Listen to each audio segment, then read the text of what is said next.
සුබ උදෑසනක් සිදු දෙනාට. මම විජේරත්න thinking right.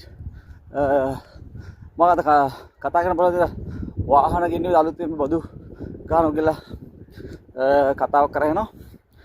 ඒකට මේකක් වශයෙන් මම දන්න තරමට නම් එහෙම වෙන්නේ නැහැ. දැන්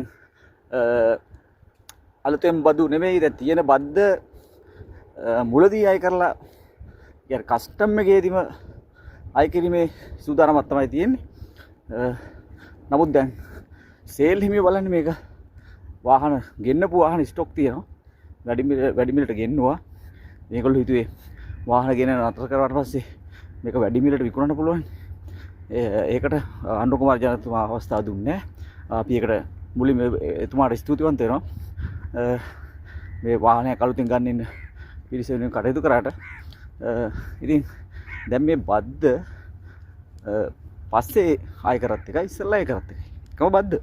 ඉතින් වාහන බිල වැඩි වෙන විදියක් නෑ මේක. සාමාන්‍ය පරිදි වාහන බිලේ. ඉතින් අලුතෙන් වාහනයක් ගන්න මිනිස්සු සියලු දෙනා අපි බලමු.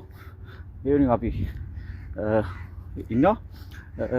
මගේ දැනටම නැතිනම්. ඕකේ. රයිට්. අපි දිරට කරා යමු.